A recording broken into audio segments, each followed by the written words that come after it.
Perfect. And we're live. Yeah, we're live, pal. We're live. Yeah. All right. Welcome to another edition of the Bulluminati podcast, proudly presented by Irish 31. Folks, you're going to hear it all season long. Irish USF Bulls watch parties all season at all 6 locations. All right, for those away games. So head out there, grab some beer, grab some food, go hang out with your friends, go hang out with fellow USF Bulls fans at all locations.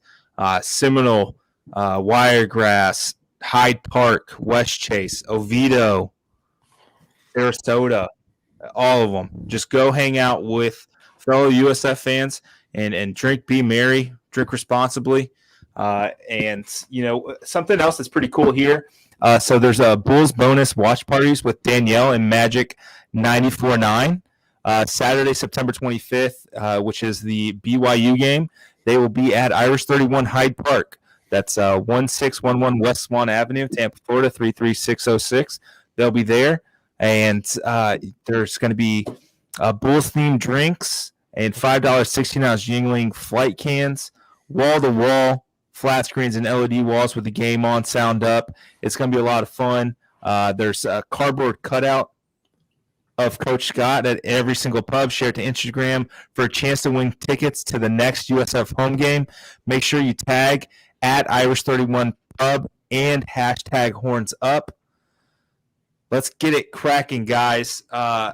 This is a pretty important. I'd say, you know, we've had some important podcasts, through the history here at the Daily Stampede, but I think this is one of the more important ones. It's definitely the most important live stream we've ever done. You can count on one hand how many live streams we've done. You know, maybe the first one, because it was the first one, was pretty important. But I think this one, given everything that's kind of gone on over the last week or so, especially this past week, I think it was important to bring on some special guests who just absolutely crushed it, writing guest posts for us this week. We've got Dr. Matt Morrison and Dr. Carla Mastraccio, and we have Daily Stampede co-founder here, Colin Sherwin, who's live from Vegas. I don't know what's going on with Carla's screen here, but Carla, can you hear us? Are you live out there? I am. Can you hear me? We can hear you. I can't see you, though, but we can definitely hear you. Okay, I'm in the little square thing, so let's... I mean... If only we had a computer scientist in the house. Oh, man. Jeez. Where are they when you need them? Yeah. I know this has been a pretty trying week. We all talk every single day kind of about what's been going on. And let's start with Dr. Carla here. You wrote a pretty impassioned story for us earlier this week. What were your thoughts? Why did you write what you wrote? Oh, okay. That's a really good question. I didn't think we were going to open with me, and I was. Oh yeah, absolutely. Yeah, I was just typing. Can everyone see me now? Can you see me now? Or not even a little bit. Do you want me to call back in and get on my cell and see if it'll do it that way? Yeah, absolutely. Okay, well, let me just answer this question first, and then I'll call back in. Perfect. I've been working on and off with USF for about 13 years or so, and I have probably about a 20-year history of working with them. So my husband likes to say that I know where all the bodies are buried, and people should be really careful, which I think is hysterical because, that's not my intention, right? I don't want to call anyone out. I'm not trying to be unkind to any former colleagues. I just, I see so many things that are wrong because I feel like I have a vantage point that a lot of people don't have. So my father went to USF. So I grew up, going to campus with him and things like that. Then I started as a student at the university, but I also work with the other state university systems in student affairs. So I work with all 12 college campuses on the state of Florida in their student affairs office, and I worked in the office of the president and I've been a professor there. So I feel like I see a lot of things from different levels, and I can compare the institution organization to other institutions, peer and aspirational.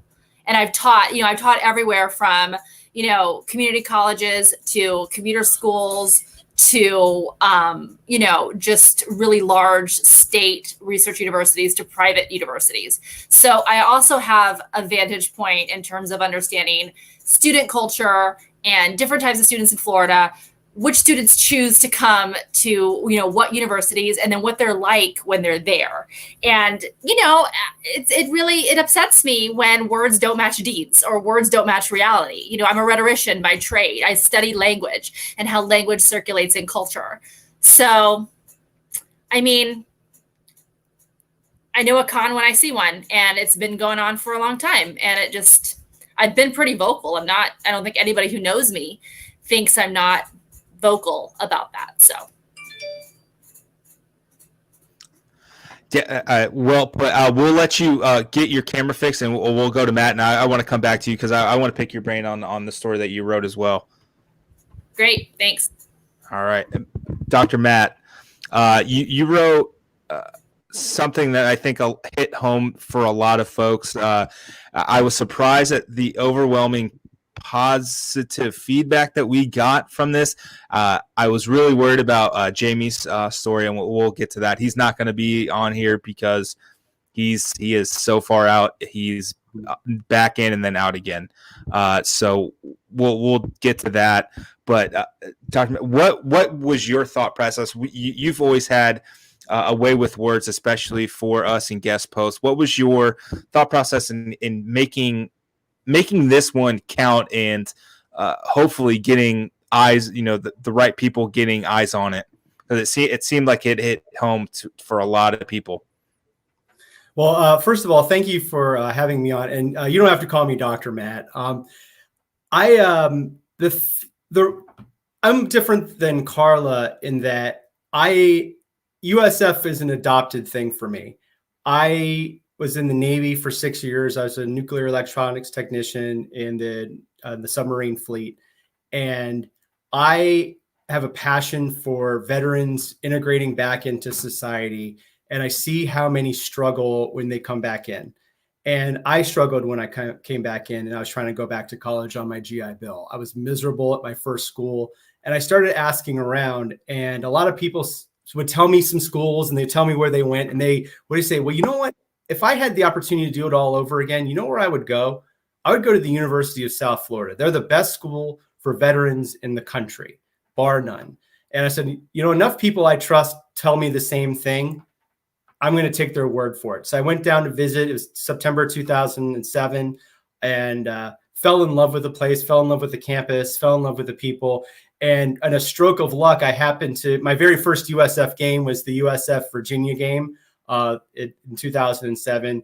And I just went, this place is great. Well, where has this place been my whole life? Why hasn't anybody told me about this? And I went to visit a couple other schools. I mentioned Texas Tech in my piece. They just happened to be the one that was the next week. And it was kind of like when you fall in love with a house and you go to see the other three just to make sure you're doing your due diligence. But right. I knew I was home. And I just felt that the entire time I was there. I really enjoyed going to games. I started going to the Beef Studs and Babes. And then when I became a grad student and a grad teacher, I actually eventually became a graduate advisor for the Beef Studs and Babes. So I got really involved right around the time when it transitioned from Coach Levitt to Coach Holtz, and starting to see some of the things that I saw. And where I came from versus what I saw at USF, I fell in love with the culture, and then I started seeing the cracks in the culture. So that's when I started getting upset. And my initial reaction was kind of sit on things. And, I've mentioned a couple other things. So I worked as a IT intern in the athletics department. And I was the same thing at Carla. I didn't want to, dump on people. I've done enough with that. I've said enough mean things about Joe Heiss in my articles. I don't need to do things like that. But it's always fun. It's always fun, though. I'm not going to lie. But the thing about that, it was so emblematic of so many of the things that I'm seeing. You know, I found what I found about his claims by accident. I actually didn't really hate the logo. I didn't like it, but I was willing to give him the benefit of the doubt when he started presenting data. And then when I found that none of the quotes that he had were from USF students or alumni, it was so encapsulating of the culture problems that I've seen, which is that if you live outside of a 3-county radius of USF, you almost feel like you're not part of the culture at all. And as somebody who cares so much about veteran education, these are the people who are future leaders. They're going to be future state representatives. They're going to be future state senators. They're going to be senators, potential presidents. These are people who are going to contribute to the society, who are going to give back to the school. And we have an alumni association, a foundation that don't really engage at best, or at worst, if you talk to other people, it feels like, you know, there's no engagement and they don't want members. And, you know, Jamie's article hit in a certain place, and there were a lot of things that I was nodding with, because the next president of USF is going to need to realize that Tampa is filled with people who feel the exact same way, where it's going to be like, no matter what you do and say, you have burnt too many bridges, you have hurt me too many times, and there's nothing you can do that will make me want to give you my money.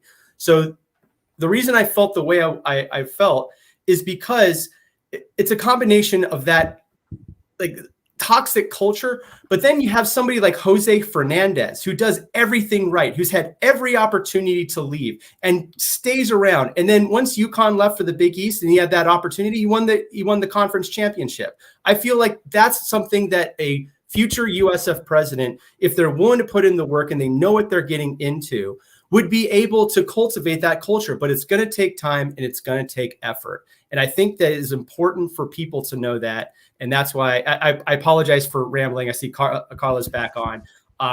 But that's why I felt so passionate about it, because it's just USF is so well positioned to make a difference in the United States, and we're not taking advantage of it. Pal, you couldn't have said it better myself. And I will say this before we kind of bring Carla back on. As the editor for your story, you know, I knew how serious this conversation was going to be, that I did not change Texas Tech to the middle school in Lubbock. That's how I knew this was an important story, right? I didn't want to make the joke. I wanted it to be what it was, because it was such a fantastic story. And if you guys haven't seen it, please check it out. Please check out all 3 stories that Carla and Matt and Jamie wrote, because they're important.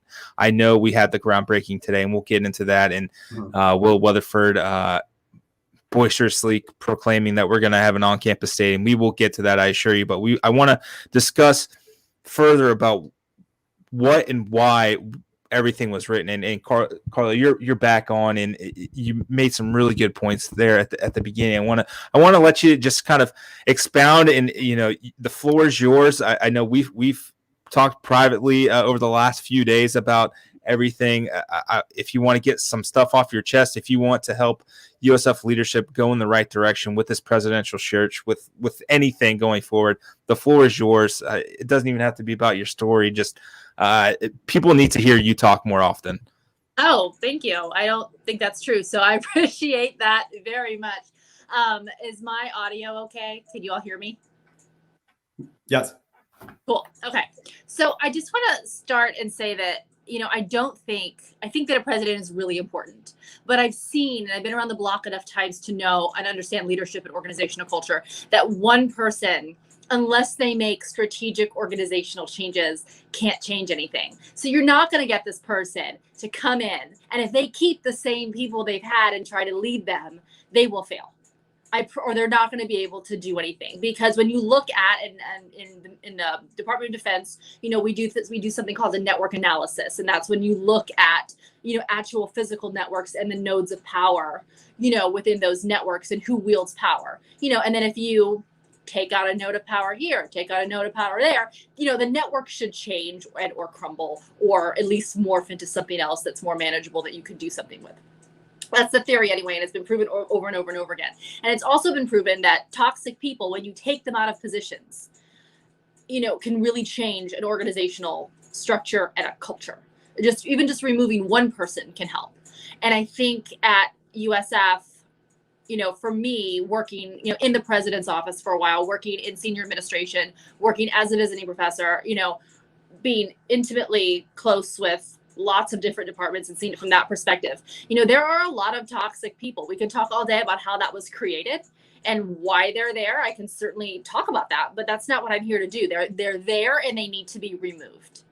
So, instead of getting contract extension after contract extension after contract extension, for people who actively undermine the president and try to stage a coup against the president, not once, but twice, and then botch a rollout of, a major college announcement, when that person is given a contract extension, it is severely demoralizing for the faculty. And I can speak, as a faculty member there. I'm not currently, but I do have a lot of friends that are still there, and they DM me and we talk, all the time, and I'm on group chats and things like that. And it is incredibly demoralizing to see toxic people get rewarded. So I think that needs to change. I mean, before you get into any of the marketing or any of the communication or any sort of outreach, you need to clean up in-house, and you need to clean the bullies and the toxic people in your own home. And academia is full of them, but USF seems to have a lot more than the traditional university, which is still a toxic system. So I would start there.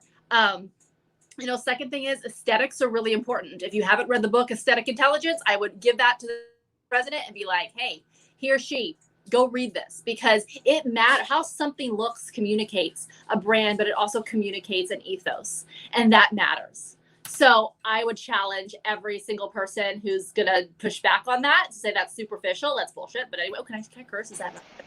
Yeah, oh, absolutely. You can curse. That's bullshit. So, I mean, I would tell them to read that book and read some other articles about the power and impact of aesthetics. But also, why don't you spend the weekend at each state university? And the private ones too, while you're at it. Throw them in. And spend a weekend. Walk outside on a Friday at 4:00. And what do you see? And I will promise you, one of these things is not like the other, and that matters. And we're not getting the right students. And we're not other students that are going to other universities in the state of Florida. I mean, not just UF and FSU, which we think are our big competitors, but they're not. I mean, other schools that are other competitors as well. FAU is doing amazing things. FIU is doing amazing things. And we need to kind of understand what our competitors and our peers do well, and not have this narrative of, oh, we're different and we're special and, we're the university of the future. And all. If you're the university of the future, then you shouldn't be at least fourth in student profile. Because the student profile was released, I think, yesterday, and consistently we are behind UCF every single year. So if you keep saying, oh, we value academics and UCF doesn't, well, that's bullshit, because their FTIC profile is higher than what we bring in every single year. Students are picking other universities over USF every single year. And that's just a fact. So I think the language of, oh, we're so innovative and we're the university of the future, this is the USF student is different, and all of these things, that's great. But we're still extending offers to students that aren't picking us. And I think we need to look at why, and we need to look at the students that we have and nurture them and make sure they find a place and make sure that they get involved and they can live out their best lives and give them every opportunity possible. And then we also look at the students that aren't picking us, and we take a good hard look at why, and then make some changes, because there are things that other places do better. And I think that we need to have a very frank conversation about where we fall in the system and who our peers really are and who we want our peers to be, because I think there's a contradiction between words and deeds, and that is becoming readily apparent. And people that aren't trained in looking at that, I'm uniquely qualified to be able to sniff that out. Let's be real. My background and also my experiences make me uniquely qualified to sniff out some bullshit. But the average bear, on Twitter or on Facebook, or when you meet them in line at Starbucks, they're talking to me too. And they're like, yeah, I mean, they're agreeing with pretty much everything in those 3 articles. And I got a lot of random DMs and a lot of random emails saying, basically that I wrote what they were thinking. And I don't know these people, and these people are not part of the active USF community. So I think that's also very telling. You're dead on. There's a lot of there's been a lot of talk about how the process of even becoming a student at USF has been dismantled, or it's completely inefficient for a lot of people. Even talking with admissions, just getting to that stage of the process it's just cumbersome for a lot of folks, and it's a turnoff to a lot of people getting the right people in. I think USF is one of the least diverse university. They love to tout the international student, but the people of color are just kind of getting left behind, especially the area that USF is in. There should be more people of color at USF, creating more diversity. It just doesn't seem like USF is taking the proactive approach and reaching out to the community that they're in, and reaching out to Tampa at large, going to East Tampa, going to the places where it's just not white people, and getting getting them involved and active in making them a choice.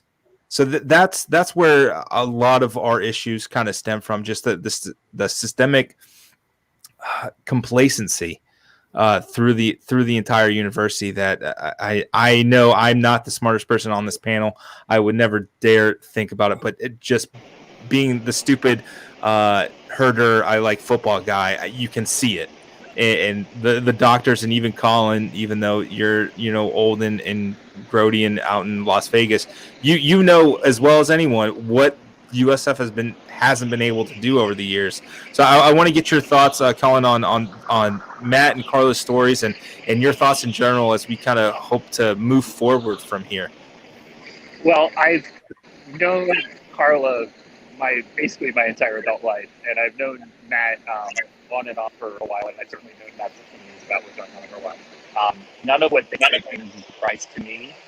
I think it might come to a surprise to a lot of people around the USF community that there are people that are this unhappy, because there has always been this very overt campaign that it's all sunshine and roses. And that has been, if you write anything that is not sunshine and roses, you have someone from USFPR calling you and telling you, well, why are you being so negative? And I don't know, that's happened to me countless times over the last 11 years. And by the way, I noticed how Carla and I both do the snaps thing, because we are both members of Greek life at the University of South Florida. So when we agree with something, even when our mic is muted, we end up going like this. So I'm not surprised here about everybody's opinions. What I am surprised at is that we've sort of reached a tipping point, and that what y'all did, and Nate saw some of the copy that I wrote, but I'm going to put something as well. I stuck a rough draft in there, and I'm going to put my thoughts. But y'all reached a tipping point within the university, because I've had more people reach out to me over the last 2 days about what y'all did. And I think sort of like everyone's realized the emperor has no clothes, and that they haven't for a while. And that, speaking of emperors, I'm standing outside Caesar's Palace right now. I'm really glad that we're having this conversation, because this conversation needs to happen before we hire a president. Because somebody's got to come in and change the culture. You build a stadium. Stadium would be great. Stadium would help culture, but don't change the culture. And the culture's got to change, because, when that new stadium's open on opening night, do you think that the Greeks are going to be able to have rush that evening? I mean, because right now, that's how we do things. And it's just such a basic, simple thing that we pointed out 6 and 7 and 8 years ago. Like, hey, let's change rush so that everybody go for it. And nobody's ever done it. Well, what in the absolute stone fuck is that? Morrison, you worked at Ole Miss. They would burn the goddamn campus down if that happened. Like, there's no fucking way. And if you're gonna act like you're a big Southern football school, then act like a big Southern fucking football school. And I agree. I'm over it. And so I got to a point, and basically the gist of my piece, spoiler alert, is USF, your relationship with USF at this point is what you make. If you don't believe in this university, and they have just burned you too many times, and you want to wash your hands because they failed you, I completely understand. I haven't decided what I'm going to do yet, but we're playing the University of Florida on Saturday, and I'm going to be watching the sportsbook out here. That should tell you where I'm at right now. And I had the choice. I mean, I could come here. It is helpful for my job, but I could have certainly stayed home. I chose to be here because this season, I feel I've never felt more distant from the program and its failures. On the other hand, I think we have the best athletic director we've ever had.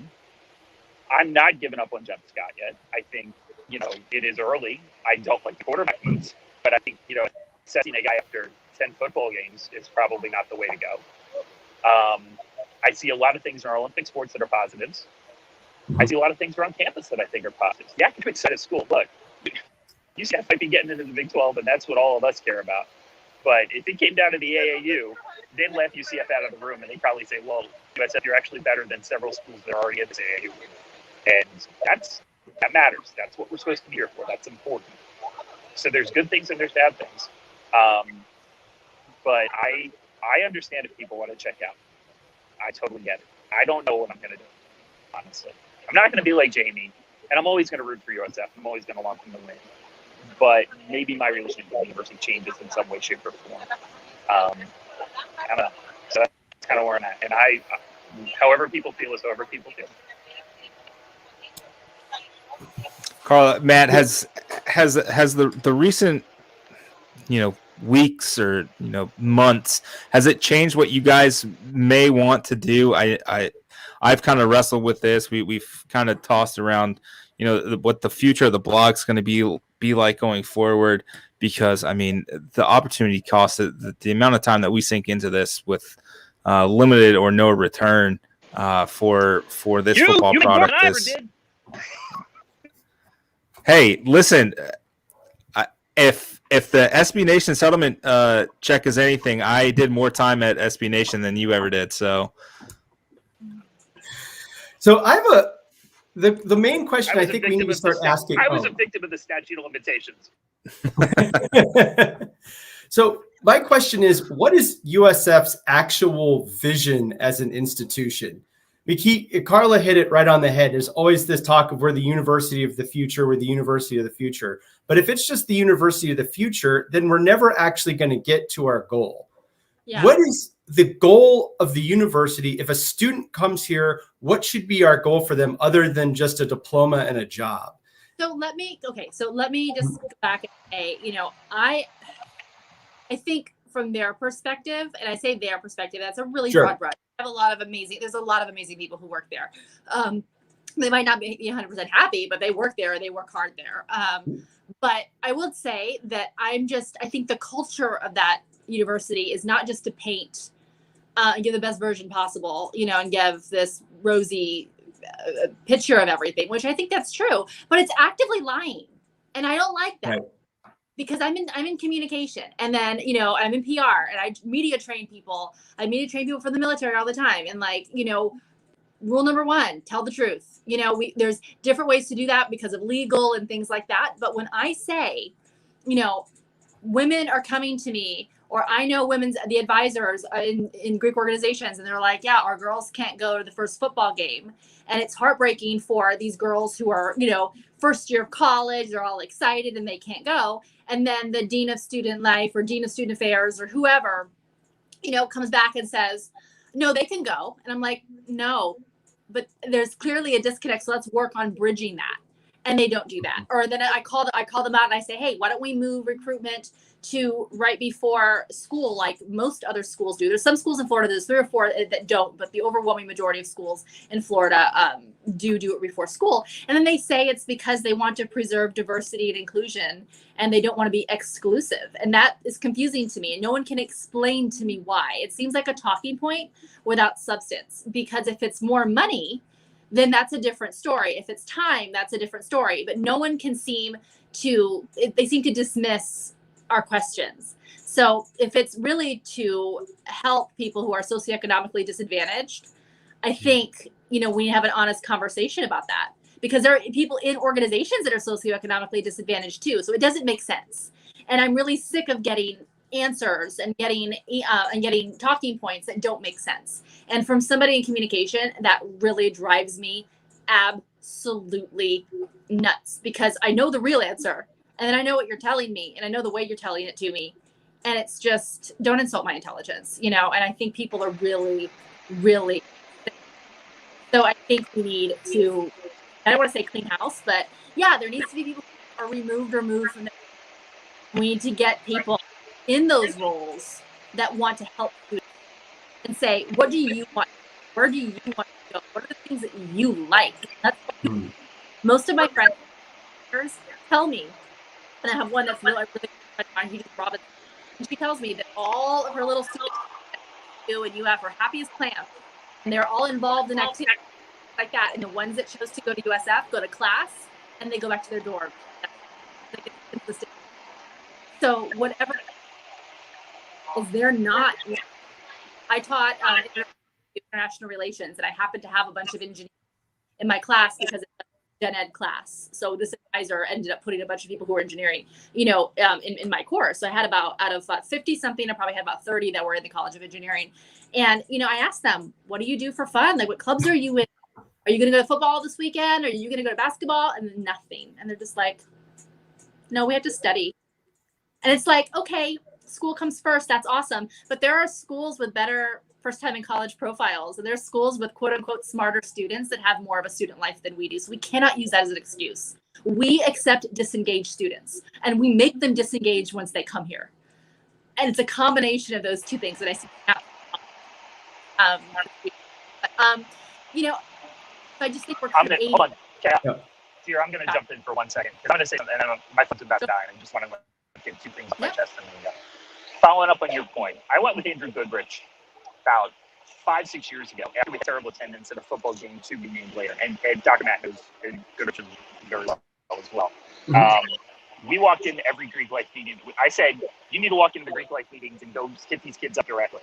And we walked in there and you know, we walked in multiple sororities. I remember we went to an SAT meeting and Goodrich got up in front of the room and said, how many of you guys know there's a football game on Saturday? And about a third to half of the hands in the room. That's terrifying. Those are your engaged students and you can't get them involved. Like, that's crazy. My vision for USF and what I've always figured it's going to be is because it's going to be a big traditional research school in a metropolitan market, but it's also going to serve as a traditional campus where you're going to have kids that live on campus, where you're going to have 300 plus student clubs and activities, where you're going to have a fantastic intramurals program, where you're going to have the big traditional things that you would find at a normal, large institutional, you know, campus with a, you know, large endowment type place. That's always been what I thought the vision was, and I also thought the fact that we graduated more minority kids at a better rate than any other public school in America is always something to be super proud of. And as Matt said, we also do that for military as well. Those are the points of pride of the university. Those things are fantastic, and that is a huge selling point. But the fact that the culture has just completely fallen off a cliff, it's terrifying. And you can build a stadium.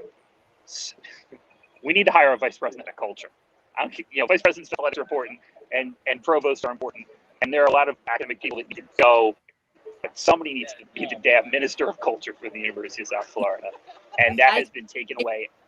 And man alive, like, you know, and it's got to be someone younger than all of us. It's got to be someone who's a kid, you know, it's got to be a kid. It's got to be someone who is still tied and still has the passion for this university. It seems what it can be and what it should be and what it is not right now. So yeah, I'm running out of battery. I love y'all. I'm gonna go, but yeah, I'm really proud of you guys for doing what you did this week. Even JB, that's things I didn't always necessarily agree with, but his opinion was valid. He has a right to it. I understand it, and the fact that nobody at USF, there are a lot of people at USF that don't consider it valid. They're the fucking problem. All right, I gotta go. All right. I was gonna. I was gonna say, as Colin was heading out, just a lot of the things that he did right as things were starting to kind of go sideways, and speaking up on the blog, and you know there were a lot of people who didn't feel like they had anybody who was saying anything, and Colin was really like the first one. Somebody said ambition over tradition. I'm not gonna say it, but you know I think having people speak up. Colin was really one of the first people to speak up and say, hey, something's wrong here. And and I kind of looked around and went, yeah, something's really wrong here. And so I'm grateful for people like Carla and people like Colin who are on the front line saying, hey, something is wrong and we need to speak up or else things are just going to be worse. So thanks, Colin, and enjoy Vegas. I am here. This is what USF does. I am here at Caesars right now with a USF graduate who now lives in Charlotte. And this is ties the university. They bind forever, man. This place is special. We just got to keep it that way. Indeed. Hey, and Carly, you were going to jump in here as well. What were your kind of thoughts on Colin, and if you want to expound on that? No, I wanted to remind Colin of the time, I think it was 3 years ago, that we went to the Navy game. And I just want to, it's exemplary of the culture, though. And I mean, I think I was on the Alumni Association board of directors at the time, but the DC alumni, and I was, I work partly in Washington, DC for my job. So the DC alumni, invited me to go on their alumni tailgate, and I knew some people, so I was like, okay. So I went to the website and I signed up and I paid my little money, and I was coordinating with some people, but I noticed I was getting left off some emails, and I thought it wasn't a big deal because I was like, oh, they just probably forgot or whatever. But it turns out I was approached at the alumni tailgate, and they were like, oh, are you a spy from the Tampa campus? And I was like, excuse me, as I'm trying to do my Jello shot or whatever. I'm like, excuse me. And they're like, yeah, we thought you were a spy. So we left you off emails because, this is an unsanctioned tailgate and the Alumni Association is mad that we're having it. And my husband, went to very good schools. And I mean, he just looked at me and he's like, you're on your own, kid. Like, I don't even want to do that. Like, I don't know. Y'all got problems. Like, I gotta go. And I can say at the University of Mississippi, they never had unsanctioned tailgates ever. I can't imagine the Alumni Association was angry at people who live in another city for having their own bus to take them to a tailgate. It's like, well, it's a big world out there. Like, if I don't want to go to the tailgate, I should be able to go to the other one. Or if once sold out, I should be able to go to another one with some of my friends. And the fact that they said they were angry at them, I think just really shows the culture, and it's a culture of exclusion. And I was really taken aback. I thought it was funny at the time, but I'm still kind of mad about it because I think it really exemplifies just a really toxic culture. And I'm it's sad. It's sad to me because I feel like you asked me about my relationship or our relationship with the university. And I mean, I'll still give money. I will give money to women in leadership and philanthropy all day long. I will give money to athletics all day long. Will I give money to the Alumni Association? I don't know. I mean, I started a scholarship there and chaired the Green and Gold Gala, and it was probably the most painful 10 months of my life. I mean, I've chaired many events in my day, and I have never had such a hard time trying to chair this one. And I mean, it was an active struggle. And, I got snapped out in meetings by staff, and they never apologized. I got, into almost arguments with people as I was trying to give them money. It was a very bizarro world kind of organization. And it had to do it again, I probably wouldn't do it because they fucked it up again. I'm sorry. I'm not trying to be a bitch. I really am not. And I don't even like using that word, but I'm not trying to be a total bitch because, what I'm going to say is really I never saw you as miserable as you were doing that event. And it was horrible. You were miserable. So you were a miserable bitch. I'm not going to. Well, they treated me very poorly. Of course I was miserable. And I felt, and we raised $90,000, which is okay. It's not great. But from their $30,000 the year before, it was really good. But I mean, could it have been better? Yes. Could we have raised, 200? Yes, absolutely. If they had just let, me and my co-chair kind of do our thing. But, 90,000 from 30,000 or 40,000 the year before is pretty damn good. So we'll take it. But, the second year I went, it was just kind of lame again. And then the third year it was this lame, even more lame. So was the third year? Was that the cash bar at the aquarium? I don't remember. I'm sorry. Was that? I think that was the one. That must have been the one right before the pandemic started. I don't remember. They're all running together. They really do. I just remember like not having as fun of a time, and like at least 50 people came up to me and said they weren't having as great of a time as when I chaired it.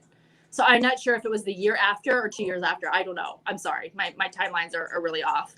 But I mean, I work my ass off, and it doesn't seem like anybody appreciates anything. And it's not like I want anyone to be super nice to me because I did that. But I mean, you know, maybe just an acknowledgement, like, I'm trying to help you. I'm not working against you. I think they treated me like I was with them the entire time. Like, it was just really frustrating, and it was really disheartening. So I don't think I'll ever engage that level again, because I don't feel like that's welcome. I don't feel like that behavior is appreciated. I don't feel like it's welcome. And I just am disappointed, and I don't want to be disappointed. Like, you know what I mean? If I can do other things that don't involve donating my time and money, that won't make me, you know, or I don't know. It's a very sad situation, but I think what sealed the deal for me was the Navy game, when the other alumni association thought I was a spy. I mean, they've managed to piss off. When I was chair of the Chicago Alumni Association too for a while. And I mean, people are mad in Chicago, like really mad at it. They were, and some of them in New York were mad. Some people in Raleigh were mad. I mean, like, it seems to be a pattern that you are regional. And even Tampa one, I think, was mad at one point. If not, they still are. I'm not really sure. You'd have to ask them. But, you know, it's absurd to me that I can't serve on the alumni board if I don't live within driving distance to alumni board meetings. That's just absurd. Or I have to fly in for alumni board meetings. No other school does that. I mean, at Florida State, at University of Michigan, UCLA, like, the people who are on those alumni boards live all over the world. I mean, don't you want successful people that live other places? Like, not to say that if you stay in the same city you went to college in that you're not successful, but I mean, if you do move and you do other things and you have an international job, or you work in film, or you work in advertising in Chicago, or law in New York, or whatever, fashion in New York, or whatever. I mean, it doesn't mean that you should be excluded and treated poorly. That's just that I never understood that. And like, to actually feel that when I went to the Navy tailgate and coming Green and Gold Gala, where I just felt like it was just a miserable experience planning. And they didn't even ask me for money the second year in a row. I was on their donor list, and they never asked me. And I mean, I'm not trying to be, and again, not trying to be a total bitch, but you know, you have a donor list, you probably should ask them again. And if you look at the sponsorships, they're all different. And sometimes they're different year to year. And that's not how you run a development office. You should say, okay, this person gave at the $5,000 level for 3 years in a row. Let's hit them up for 7,000. Let's say, you know, you're building those relationships, and it seems like they're just starting from scratch each time. They're reinventing the wheel because they keep burning those bridges. Yeah, and that's I mean, that's sad, and I don't want to say that in a way to be mean. I'm not trying to be unkind. I'm just, I mean, it is reality. If you look at the sponsorships from year to year, they are different, and there's a reason for that. And if I were in charge of development, I'd look at that and want to know why. I mean, there might be a perfectly great explanation for it, but I'd want to know why. I agree. I think one of the many through lines that all three stories, you know, between Matt, yourself, and Jamie's stories this week was the lack of continuity within the Alumni Association. And, you know, Matt, you mentioned it earlier, if you're not in the three counties here, you know, around Tampa Bay, they don't care. And that seems to be an issue. I'm sure people, you know, watching and listening, they've probably felt the same way. If you are not in the vicinity, basically, if you are not staring them directly in the face with a check in hand, you don't exist. And that's really tough. Right. Yeah. I think what's the interesting thing to me was, you know, Carla's much more knowledgeable about the inner workings of the Alumni Association. But from my perspective, I've never seen an organization where it's harder to donate money, where it seems like it's the goal for them to get money. You know, you see things at the University of Mississippi, and now I'm at Notre Dame, and you see how it's run there, and they build the relationships. They come to me. I'm not tenured at Notre Dame, and they care about my opinion. And I don't feel any pressure. I don't fear any fear of retribution or any of that stuff. And every time I write something like this on the blog, I get dozens of messages on Facebook or Twitter of people saying, oh, this is my experience with the Alumni Association. It was awful. They treated me like, I've heard stories like Carla's just over and over and over again. How does this keep happening? At a place that has such great potential. Both of you mentioned diversity, equity, and inclusion. This is the talent in the area. These are the people who are going to contribute to the growth of Tampa and then the growth of the United States. And if you're not empowering them, you're wasting talent. And it's just reach out to the community, and the money is reflective of you not building those relationships and not taking advantage of the talent in the area. So I'm sorry, I apologize. I didn't mean to cut you off, Carla. You're more knowledgeable about the Alumni Association, but it just makes me so mad that people just feel not only disengaged, but actively driven away for no reason. For no reason. When you are in meetings and when you sit as a board member or you sit as a guest, and I've been both, it is very clear. Like, it is a show. It is performance. You're gonna sit there for that board meeting for an hour and a half. They're gonna talk about how great they are, what amazing things they're doing. You can ask some questions, and if they're too hard, you get dirty looks and feel really ostracized, and no one talks to you on the way to the parking lot. And you just kind of feel like. And I've been on boards before, and I've been on both types of boards, types of boards that are kind of performative, that, they just want you there because you're cutting a check, and then you keep your mouth shut. And then I've been on boards where it's like you're really hands-on. And so I understand models. I'm not trying to say that one is necessarily better than the other. But okay, so if you're going to have the model where I shut up and color, then at least hit me up for money when you're supposed to. And you don't even do that. So it just, right. I don't know. And I'm just really sick of it's just the arrogance is just really, it's just really horrible. And and every time I say that, I get DMs, I get, emails of people being like, oh my gosh, you are so right. I felt so disrespected, or I felt so this, or I felt so that. And I just, it's sad to me that it's able to continue, but if you can't prove a negative, so if you drive people away and the only people left are going to be telling you how great you are, then of course you're going to be living in the licking ice cream cone kind of situation. But I guess I want to put that out there to people who are listening, because I see people commenting and things like that. Like, do y'all think this is normal? I mean, have you been to other schools? Are you a member of other alumni associations, whether it's, Leadership Florida or Leadership Atlanta, wherever you live? This isn't normal to me. And I just kind of want to get other people's opinions too. Like, if this is the way it's supposed to be, if this is the norm and not the exception, then I'll shut up and color, and I'll sit this one out. I'll write my check, and you will not hear from me. But this doesn't seem to be normal, and it doesn't seem to be productive, and it doesn't seem to be helpful for, the people all over the world that feel disengaged. And we have alumni that are angry who live in China, by the way. A friend of mine lives in China, and she, sent me a note. And I'm like, that's really hard to do. Like, you're pissing off people in Shanghai. That's kind of hard. Piss off people tomorrow. You haven't even gotten there yet, and you're already pissing them off. Yeah. That's just, Matt, you mentioned wasting potential, and I think that may be USF's actual motto instead of ambition over tradition. It's USF, a history of wasting potential. And I want to quickly pivot with both of you still on here to the news today. USF had the groundbreaking. They had the shovels in the ground. We're going to get that indoor performance center, that $22 million performance center, and Michael Kelly did say that there's already 10 to 12 million set aside for phase 2 of the project. But I mean, talk about, kind of overshadowing the thing that's actually going to be happening. Will Weatherford basically proclaims USF's going to have a on-campus stadium in the future. And, talking to some folks that are in the know, there is a plan in place.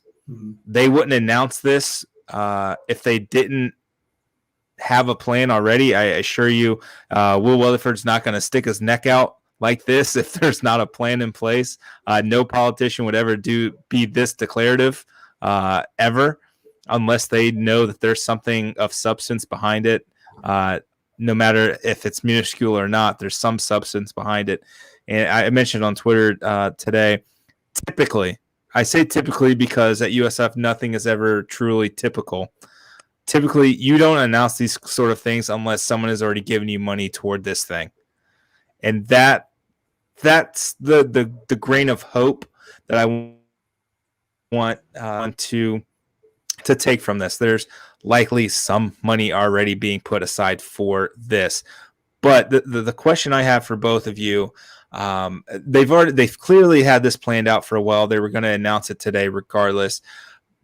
But does this temper or change your outlook, thoughts, feelings on, what you guys wrote this week about maybe, people are steering a rudderless ship? Is there any hope for you? I know, Carla, I know you're laughing, and I understand where you're coming from, and I'm trying to be as objective and all sides of the coin here. But is there anything that gives you guys hope from this? I'm not saying you change your mind on everything, but is there something of substance for you guys as we move forward from this? Do you want to go first? Sure, I'll go ahead. From my perspective, talking to people, I heard the same things, that there's actually some kind of plan in place.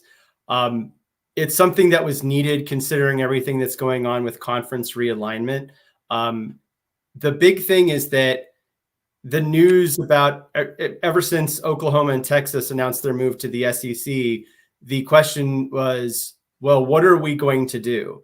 And it felt for a long time that no one had said anything and no one had announced a plan. And it is fair for people to hear Will Weatherford's announcement and possess a healthy amount of skepticism as to whether it will be done, and more importantly, done correctly in a fiduciarily responsible way. We don't need a bounce house. We don't need a bounce house. I would rather not have a stadium than have a bounce house. And if the problem with the bounce house isn't just the fact that the stadium is terrible, it's the fact that it was fiduciarily irresponsible. And we have to do things the right way. And I'm sincerely hopeful that, it's going to be done the right way, but benefit of the doubt can't be earned based on 15 plus years of past precedent. So, that's where I'm standing right now. I hope I am proven wrong. But I possess a healthy amount of skepticism. Yeah. Look, I think that, do you need an on-campus stadium? Absolutely. Do I think you should build one? Absolutely. Am I going to be excited for something that you should have done when I was in college and it was on the 10-year plan? Like, what do you want, a cookie? You were supposed to do this 20 years ago. So I guess I'm not going to applaud you for being late to the party. I'm going to be happy that you kind of realize this now. Happened to be on a day where people were really upset, and it was a build up to the announcement, and you kind of overshadowed all the people who worked really hard on the indoor practice or performance, or whatever the hell it's called, facility. So you kind of took their thunder, which would really piss me off if I was on that team. Yeah. Because you single-handedly announced something that took all the news away for probably months and months of hard work. But whatever, I don't work there, so who cares? Maybe they're cool with it. Shout out Abby Ritter. Shout out Abby Ritter. And we must protect Abby and Michael Kelly at all costs. Yes. Okay. Like, I will personally fundraise for their salaries because I love them so much. They're the nicest, most genuine, most wonderful people. And athletics is great. Athletics, I think, is doing really well. Like, my issues are not at all with athletics. Like, they never have been. They're with people in the Patel building. They're with people, in the dean's offices, and I don't know. I'm intimately familiar with a lot of people, and it just makes me really sad. Do I think an on-campus stadium is a good thing? Sure. Do I think it needs to be done right? Absolutely. Does there need to be like a ballroom and an event space, a convention center in there? Absolutely. Need more of that on campus. Trust me, I know we definitely need it. Does it need to be really well built? Sure. Do we also need a prettier campus? Yes. Do we need to spend $1 million on a little park with a fountain, like in front of the library? I think that costs $1 million. Like, no. Do we need to probably build new Greek housing and have the fraternities and sororities fundraise and do capital campaigns as a group and do that for their own stuff? Absolutely. But do we need to keep funding these like crack house looking Greek housing? Absolutely not. I don't care how much money they put in to renovate them. Like, we don't need those. You know, we can turn those, we can level those, we can turn those into living learning communities if they are renovated.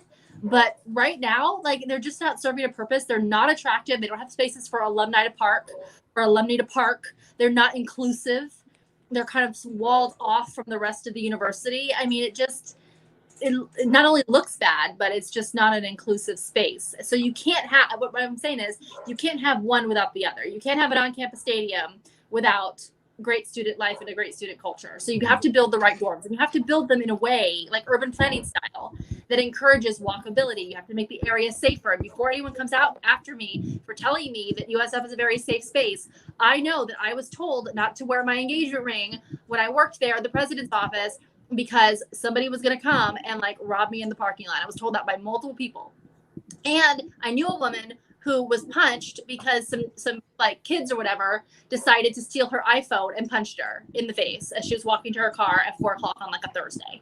So I mean, I'm sorry. I don't feel unsafe other places. I feel unsafe walking around that campus after I'm teaching at 9:00, having to walk all the way across to the Sun Dome. I feel unsafe. And it's not because it's economically disadvantaged. It's because it's an unsafe campus.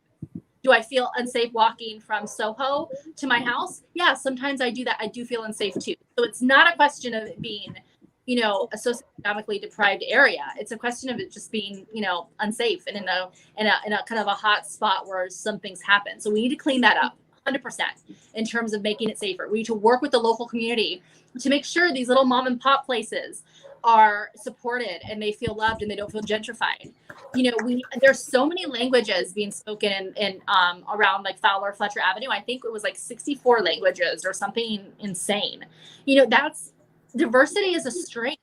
You know, they're a huge immigrant population, and we need to empower them and help them, not ignore that they exist and just, you know, pretend that everything's fine, because everything's not fine. Right. So I think there needs to be an effort to work with the community. And before anyone comes out after me saying, look what people are doing, and here's the Office of Community Involvement, and here's this, and here's that, I am very well aware. And I've worked with them before. And I'm more interested in mass results on a mass scale, measurable results, you know, so that the campus and the area and everything is uplifted. And, you know, we really do serve in our own backyard, as well as pulling from, you know, the best and the brightest across the country. And I think you can do that. It's not pie. One doesn't have to be sacrificed for the other. So if you build a stadium, you got to do some other things too. And just because you say that you build a stadium doesn't mean I'm going to be super excited, because you should have done that 20 years ago. So go do it right. And, you know, I'll be more than happy to give you money. I'll be more than happy to lead a campaign. I'll be more than happy to lead a 20-year gift from a class of 2003. You know, I work so hard for you, but you have to do it right. And you got to do it while respecting the community and having a vision and, you know, looking at best practices from other places. And don't lie to me. Probably that's the biggest thing. Like, don't. Hey, Nate, can I make one quick follow-up to yeah, Carla? absolutely. So Carla hit on so many key points. And the thing about the relationship with USF and the alumni and the community is about perception. We know that there's a lot of good people working at USF. It's why we're being vocal. It's why we care. We love the university. We love a lot of people that work there. You know, we talked about Michael Kelly and Abby Ritter. You know, there's a lot of people we love working there. But the reality is the perception of the relationship between the university and the community is poor.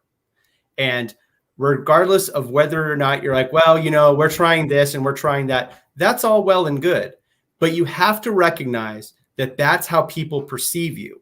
And if you don't address the things that are perceived about you, it doesn't matter what little things you do, or even if you say, well, hey, we've got a campus stadium now. Well, too many people don't want to go right now. You have to give people a reason to want to go to the campus before they want to go watch the football team.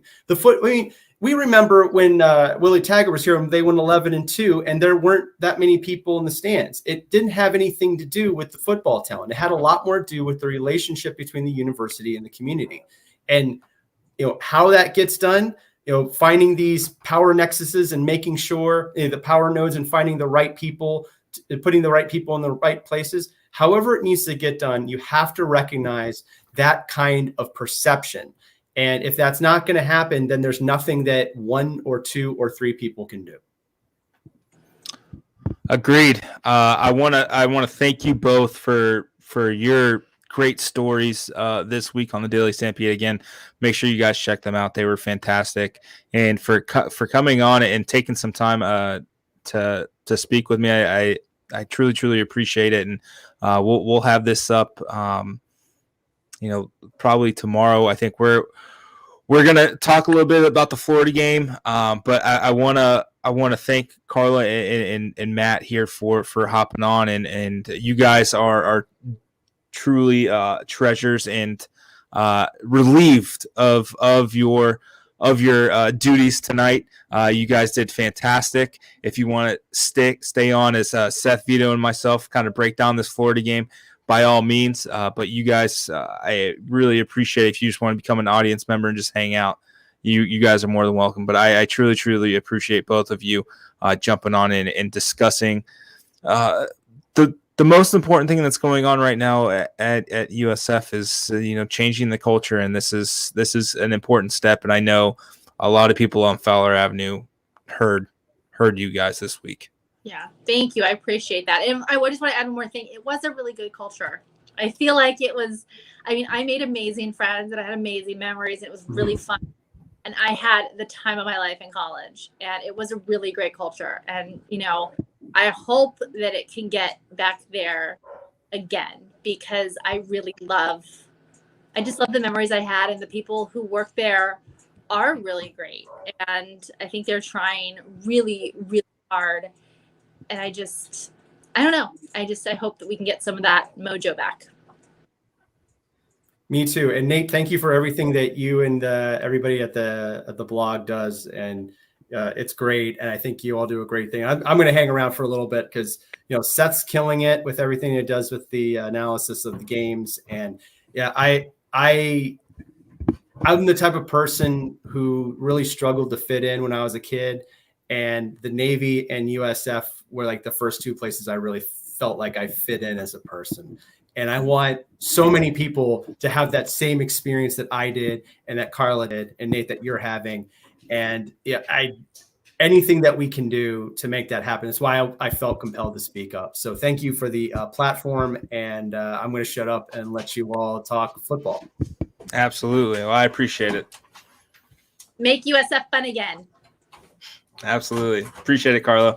Okay. Bye, everybody. Thank you. I'll stick around. I just don't know how to do that. Do I just I think the button, or how does that work? I think Seth can take care of that for you. I think you're still in, but you're off video there. Vito's in. Perfect. All right. Well, welcome to the fun part of the podcast tonight. The real important stuff. the real important stuff. Man, USF, Florida. The day of reckoning, some would say, as USF put on a T-shirt in 2010. As you see, Seth is conflicted. Very, very conflicted. We've got alma maters.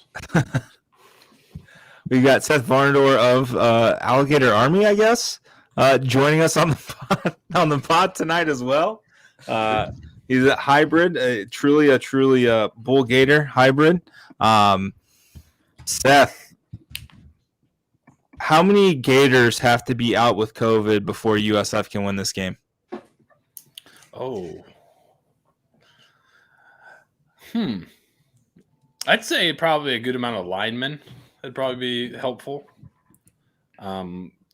Unfortunately for USF, I don't think that's an issue that's been popping up there. I know it's popping up a little bit in Georgia, but yeah, I think up front that would help a little bit. But sadly, I don't think it's going to come to pass.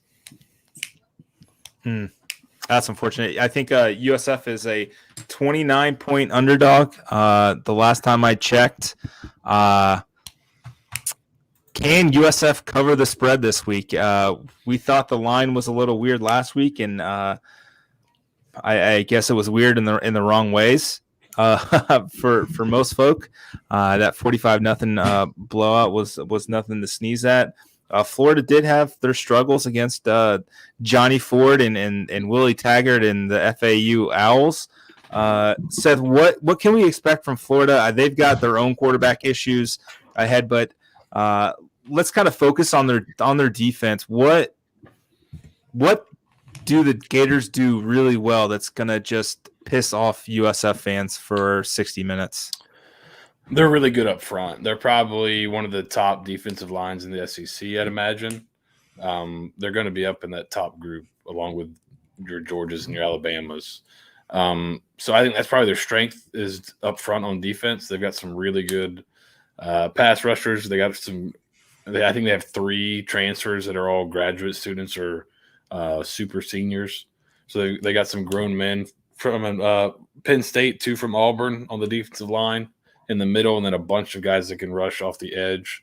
So they're probably best there. A little bit of inexperience in the back end. You've got one corner, Kyrie Elam. He's a really good player. He's probably going to be a first-round draft pick. On the other side, you've got guys that haven't played very much. So one corner spot's still kind of up for grabs. They played pretty well. Avery Helm was the kid that started there last week. He played up pretty well. He got beat a couple times but didn't have balls completed on him. But I think it'll be interesting to see how they play USF. I thought at times against FAU they were not really aggressive, and then they started to dial it up a little bit more as the game went on and kind of squeeze the life out of the game. They did not give up an explosive play in the first half to FAU. They were content to let them dink and dunk, and then once they started to get a couple first downs, they'd close it out. I think they'll score a touchdown because I think one thing Florida does is that I think they're going to take their foot off the gas, and if you're looking for a cover, I think you might get a backdoor cover. Same with FAU last week. They pretty much held them down all game, put some young guys in. So they scored 2 touchdowns at the end of the game. So it could see something similar this week. I'll take that as a positive. Awesome stuff there. So on the flip side, USF defensively, they got gashed pretty hard on the ground at NC State last week. If you look at what Florida did on the ground last week against FAU, just a pedestrian 400 yards on the ground at 8.7 yards per carry. Man, talk about your mismatches here. I mean, obviously the 3-line front didn't really work too well at NC State. They said that they practiced those 4-man fronts, and we didn't really see it last week. Do you think maybe they bring it out this week and try to get some bigger bodies up front to try to stop this run? I don't know. You could see that, but Florida has been pretty in their first game, they were a lot of just 11 personnel. So just 1 tight end, 1 back, 3 receivers was their most used. I think it was like over 80% of the time they were in that personnel grouping. I wrote about that today at Alligator Army. So that's not as you don't. If they were going to double tight end a lot, you might see maybe more forefront or just you might change the front up a little bit. But I think that 11 personnel, you may see something similar to what they played against NC State. And I thought they played well early, and we talked about that last night on the film room. The defensive line played all right early, and then they got tired. Well, Florida's going to try to go up tempo. They showed that in their first game, a little more tempo than they had last year. A lot of in the first game, they did a lot of funky formations where they put 4 guys to the side like we saw USF do on offense as well. Did a lot of that, make you – and couple that with tempo, make you go out and cover that, and then you leave a lighter box for the run game, or if you don't cover it, they throw it out real quick. So that's going to be – the USF offense is going to have to hold the ball a little bit here, like they were not able to do at North Carolina State. If they're unable to do that, the tempo is going to wear those guys out, and then Florida will start to lean on them, and then I think just run the ball as the game goes on. I gotcha. For the Bulls offensively in the passing game, you mentioned they're pretty young on the back end there. USF was able to get guys open last Thursday, and I don't want to be too presumptuous to think that NC State is actually truly better than Florida, but a lot of people are thinking maybe NC State was better than Florida. Can No. these wide receivers create some separation, against these young guys to at least maybe give Cade a chance, or Timmy, whoever, whichever quarterback tickles the coach's fancy that particular drive? Yeah, I think it'll depend on how, like I said, how Florida wants to play it. There were times where early on they kind of were mixing some things up coverage-wise, and they let some shorter throws go, and they let N'Kosi Perry his stat line was not terrible if you go back and look at it, but it wasn't they didn't allow any chunk plays. So maybe they might let those short throws go again and let Fortin get in a little bit of a rhythm. But as the game went on, they started to kind of tighten those up, play a little bit more press on the outside, and then play kind of the inside with the safeties off. And so really taking away the outside receiver and then playing almost bracketing the inside guys. So it'll kind of depend, I think, on what they want to do. I think initially they're going to want to make sure there's no explosive plays, so they might play a little bit more off. But who knows? They've shown to be really aggressive in the past, so I think you're going to see early how they want to play us. Do they want to come up and play aggressively and just say, whatever, we're going to play man, we're going to load the box, good luck, hit some shots? Then you got to make some plays, or are they going to back off and say, yeah, we'll give you the short stuff. You're not going to be able to do it all the way down the field. So I'm not quite sure how they want to play him, but I think you'll know early on in the game. You'll be able to tell the first drive, are they going to play aggressive and try to create some havoc, but possibly open themselves up to some big plays, or are they going to play more conservative and make USF drive the ball on them? That's what they seemed like they wanted to do to FAU last week, and it worked for the most part. I know third and Grantham's been a kind of a rallying cry. I know he likes to go kind of berserker on third downs with his blitz packages. Is there a chance that maybe USF can sneak a couple deep ones, or just I think I'm kind of grasping at straws here, some sort of hope for this game for the Bulls and for the Bulls fan base here? Yeah, I think you have chances. FAU had a chance early on in the game. I think the DB was close, but they motioned Johnny Ford out of the backfield, had him run a go route. He kind of got a step on the Florida defensive back, and he's playing man coverage. The throw was a little long. The defensive back was pretty tight coverage, but he had a step on him, a better ball. Maybe he scores there, beats him. If they play aggressive, you're going to have the ability to take shots if you can protect. That's the other part of it, though. To take these shots, you have to protect up front, and now maybe you have to commit more people to protection so you don't get as many guys out in the route, because they're really good up front. If you don't chip some of these guys off the end with the back, I don't know how the tackles are going to hold up in one-on-one.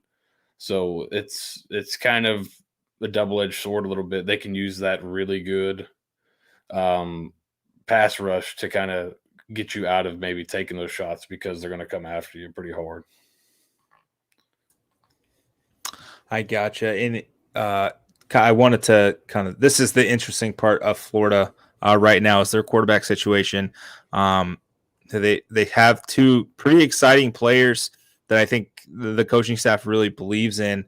Anthony Richardson, if you guys haven't seen that run where he juked like three dudes and then hurdled a guy, please go check it out.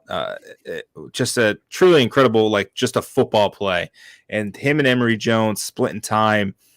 How does the coaching staff, how does USF kind of prepare for that? I know Jeff Scott said, there's similar skill sets, but I don't think Emory Jones, I don't think he's 6'3", 250 like Anthony Richardson is.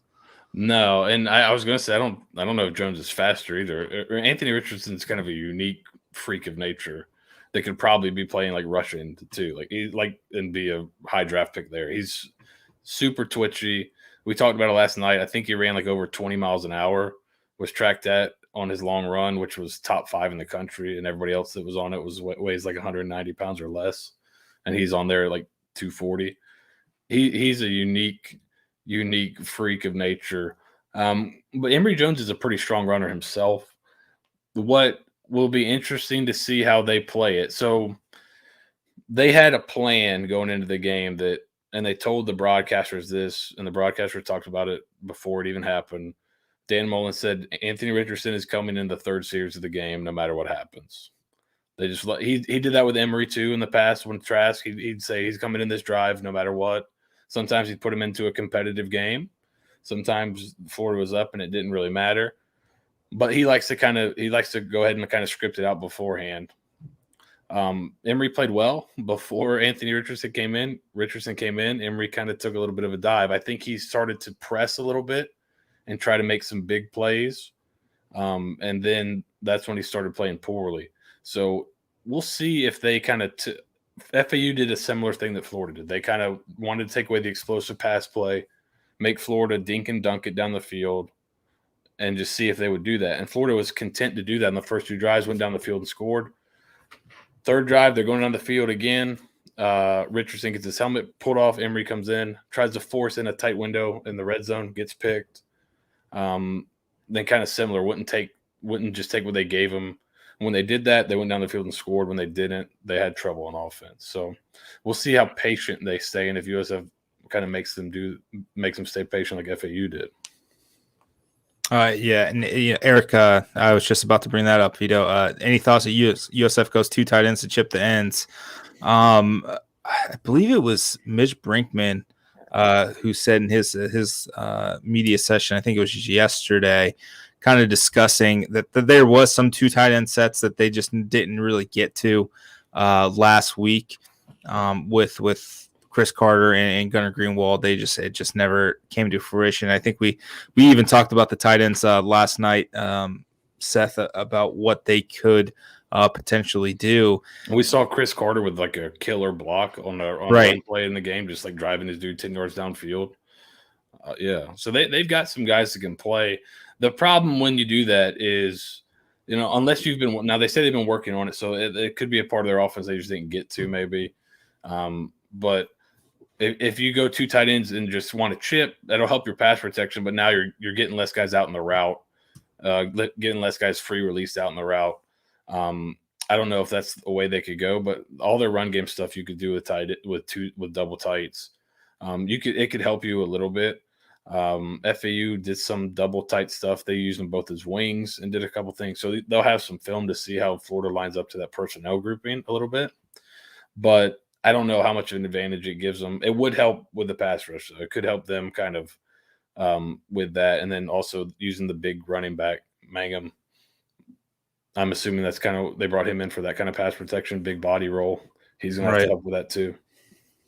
Right. And, I was talking to someone with USF ties earlier tonight, and they just basically asked, what's up with Kelly Joyner? What's up with Brian Petit? Why aren't they getting more run? We kind of talked about it in the film room last night, but I mean, those are 2 guys who you should probably want to get involved with early and often against Florida, just to maybe a change of pace, try to put some speed on speed. I know Florida's defense is really fast, but those guys are fast as well. Try to create some sort of mismatch or scheme them open at some point. Yeah, and last year they were improved last week, but last year Florida really struggled with tackling.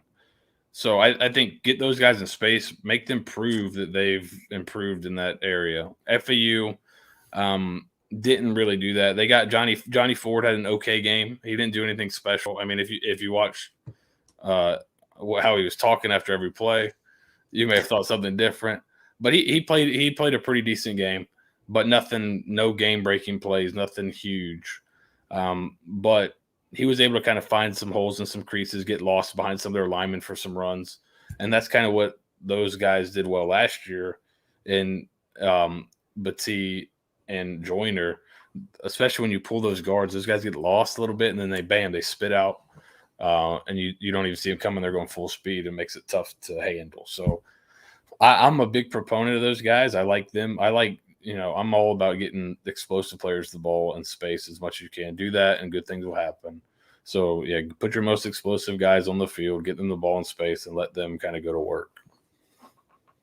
Agreed. And, we'll kind of wrap this up. It's been a pretty eventful podcast already, proudly presented by Irish 31. Cade Fortin, does he see through the first half? With that, with the caveat, obviously, with injuries, and, Timmy McClain's obviously going to have his packages and stuff, but will he see through the first half as the starting quarterback, quote unquote?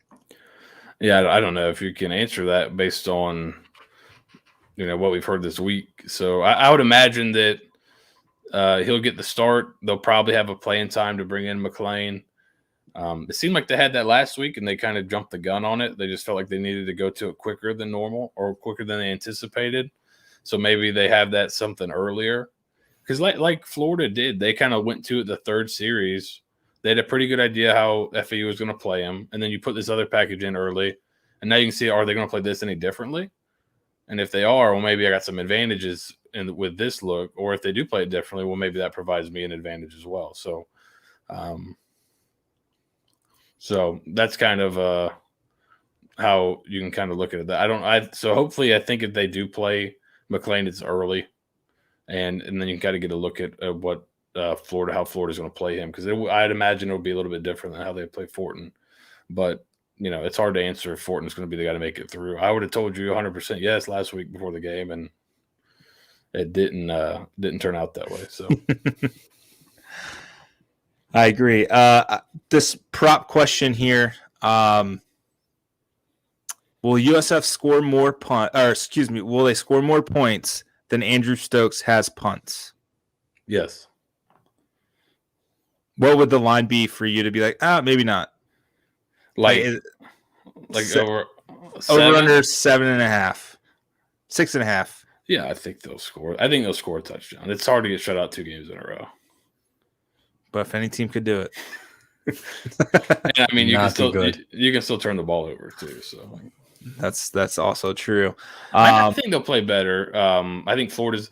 The NC State being better than Florida thing, I think, is crazy. Not just because I cover Florida as well, but when you look at the talent here, I'll throw up the talent real quick, so we can all kind of see what that looks like. It's not even close. Florida's the top 10 team in terms of talent, even in the 24/7 composite, which adds in, that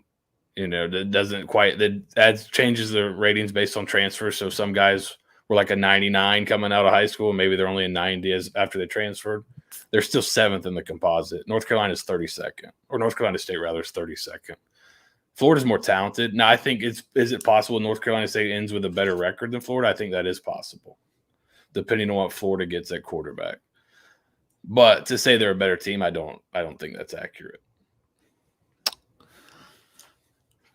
Awesome. So there's that to look forward to. Well, there's always next week with FAMU coming into town before things really kind of go off the rails. I mean, this has been enlightening. I think this has been a pretty important podcast. I think we kind of made sure that we really talked about football last night because I think we all kind of knew. Yeah, we were for an hour and a half last night, I think. So. Yeah, so I think we knew coming into today it was going to be more about what we discussed earlier in the podcast. And, I would be remiss to make sure that everybody does listen to that part. Oh, let's see. Oh, man. We talked about this dude last night. You came in at like 480 or something like that? They said on the broadcast 480. So basically, you could throw two of two Trammell Logans out there, and the scales will still be tipping towards that guy. Oh my gosh! How many Brian Batiste is that? Oh, that's at least 3 Batiste. 3 Batiste. That's got to be a Trey Batiste. And like maybe 4 Spencer Schraders. 3.75 Spencer Schraders. That's a quad Schrader if I've ever heard of one. All right, let's wrap this up with our predictions here. I'll go first. The line's 29. I think SP Plus has Florida winning like 42-13 or something like that. That seems pretty in line. I mean, if NC State put up 45, I can't imagine a world where Florida doesn't put up at least a 50 burger. I'm going to go 55-14 Florida. Probably a garbage time touchdown for USF or two. Yeah. One thing to remember about this game: Florida plays Alabama next week. Trap game.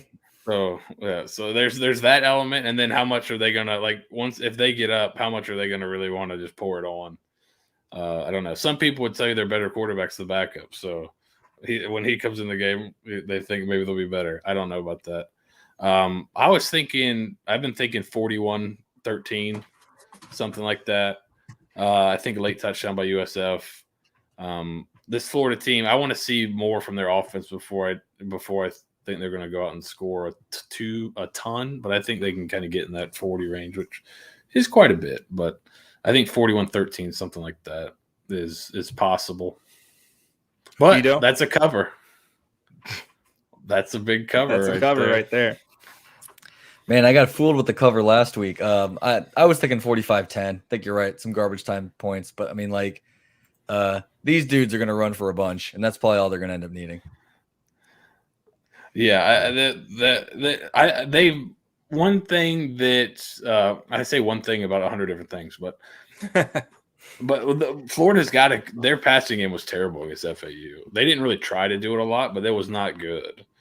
They're going to have to be able to throw the ball to beat Alabama. I don't think they're saving all their throws for Alabama. They got to work on it, So I think you'll see them try to throw maybe early, and if they're not on, maybe USF hangs around in the game a little bit longer.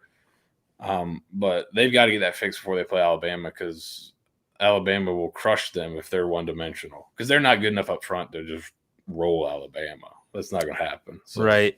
God, Seth, you had a comment, I think it was in Slack on Saturday, when Alabama hit the 56-yard field goal, talking about the Death Star. What was it? Was the they fixed the exhaust port in the Death Star? Yeah, I mean, so Florida's gonna have to be on their A game next week, and maybe we catch them sleeping. Who was it? Georgia State, Georgia Southern that beat the Muschamp team. Yeah, and they didn't complete a pass. So I mean, there is a way. They ran the triple though, right? Yeah. I mean, I wouldn't be opposed to run the triple from now on. Imagine the USF opens that brand new on-campus stadium, and their offense is the triple option. That'd be kind of cool. The triple option with Florida athletes would be interesting. Georgia Tech tried to do it. I mean, it always worked really well on NCAA. You just make USF a triple option team and just recruit Florida. You get a lot of speed. You get those athletes who actually turn into fullbacks, and you're good. They overpowered the option in that game like crazy. It was awesome, but it was great. It was great. Yeah, spread flex read option. That's all you needed, and just flip the option. That's all you needed to do. Yeah. Well, it's going to be a rough one. I do want to get what do you guys think about – I didn't really hear your thoughts, Nathan, and Vito, on the on-campus stadium stuff and the groundbreaking stuff. How big of a deal is that? I did think it was interesting. I agree that they immediately kind of overshadowed something tangible for something that's out at the distance, but it also shows you put your name on it in public. It shows some type of – I would imagine some type of commitment to it. What are you guys thinking on that? Vito? I mean the groundbreaking, the shovels, the photo op, getting it ready to go. That's monumental and huge. It feels like right now too little too late, but it's something that needs to happen, and it happening is still the biggest thing that happened today. I feel like that came out of nowhere with the OC on campus stadium, but I'll tell you what, people that I was working with were talking about it. They saw the article and it started creating buzz. So I guess that's what you want to do there. I'm kind of a wait and see kind of guy, believe it when I see it, but it seems like there's at least something in the background that we haven't seen behind the curtains. So It'll be interesting, but I mean, as right now, you kind of know what you need to do for realignment and for creating a better program. And really, it's what's on the field currently. But having something to point recruits to is a good step in the right direction. I'm curious more information on this OCS stuff because felt like that came out of nowhere. No one really talked about it for a long time. Now all of a sudden, out in the open, Board of Trustees is now saying it, putting their name on it. We don't even have a president yet. And they also Right. talked about like we're going to be rolling out plans and things like that. They made it seem like there was some type of this is not something that just came up recently. This is something they've been working on in the background for a while. Yeah, it's been working on for a little bit. I mean, I think they could have taken 2 days of the news cycle if they'd waited, but I get, how often are you going to have everybody in the same room again? And, maybe, schedules didn't align. So you had to kill two birds with one stone, and you had to, shoot your shot when you did have it. Twitter also did have a meltdown over the past past week for the most part. So maybe it was just, hey, let's hit them with the buckshot of good stuff. Yeah, let's try to, make them feel happy before, death marching them into a sauna and a beatdown on Saturday. Yeah, I think this is an important thing to remember if you're a USF fan. Unless you were very optimistic, if you were our friend Stieg level optimist, you imagine them coming 0-2 into the FAMU game. Absolutely. After Saturday, you're probably going to be 0-2 in the FAMU game. If you lose by forfeit 1-0, if you lose 100-0, it's really just it's a loss. So the season's not dead based on these first two games. We talked about in the post game of the NC State game, the ability to take a punch and keep going, right? We thought, are they going to be able to take a punch and keep going? And we talked about it in terms of that game where it seemed like almost, and then they kind of petered out, right? But in terms of also the season, it's a long season, and your toughest games are probably your two hardest games are at the very beginning. Cincinnati being a debatable inclusion, I think. But your two toughest games are at the very beginning. So can you take that punch and continue where you have some winnable games coming up after that and get some positive momentum going along with the positive momentum you have off the field? I think that's kind of – can they take that early scheduling punch and then get up? So not just in terms of one game, but the whole season. That's going to be, I think, the story of this team this year. Agreed. I wholeheartedly agree. It's going to be interesting. We love the process over the result and see if you can get back up off the canvas. That's the name of the game. I know there's been a meltdown, and I'm sure we had a pretty hefty helping hand in that. But I think what we wrote about this week was important. It needed to be said. Again, the lack of pushback from a very vocal fan base who truly does love to tell us when we are wrong and when we are way off base. That never happened. So I'm glad we did what we had to do in terms of that. And we'll reconvene on Saturday. We will try to get, I think we can pre-record a pregame show, so we may do that. Halftime, less likely. And then we'll elbow some radio guys out of their booth. Yeah. Get out of the way, Jim Laukin and Sam Barrington. This is our booth now. Hit the bricks, Mick Hubert. So halftime show probably not going to happen. We'll definitely have a post-game wrap-up show, like we always do, either via Facebook or we'll set up something on StreamYard here, so we can all interact. But again, I can't thank you guys enough. I can't thank our guests enough, Dr. Carla, Colin, Dr. Matt, for coming on to shed some more light onto their writing process and what made them, write these incredible stories that are on the Daily Stampede right now that you guys can read. And then thanks again to our presenting sponsor of Irish 31. We love those folks, those fine folks. Hyde Park, West Chase, Seminole, Wiregrass, West Shore, everywhere. Go check them out. Again, they'll have the Bulls bonus watch party with Danielle and Magic 94.9. The next one is Saturday, September 25th. It's the BYU game. Obviously, kickoff is to be announced. It's at the Hyde Park Irish 31, and then they'll have 4 more throughout the rest of the season for the road games. They've got watch parties at all 6 locations all season long.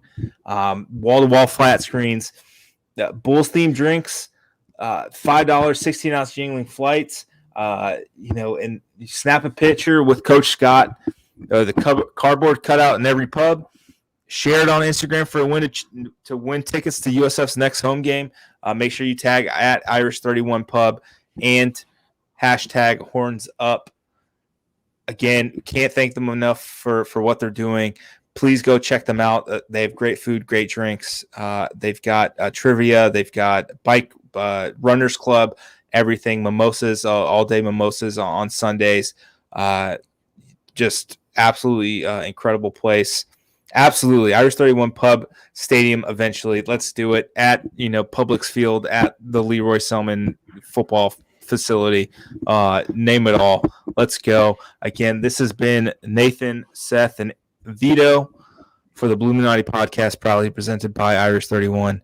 Go Bulls. Oh, wait. Oh, man, I almost forgot. Oh, my gosh. Me being the person that I am.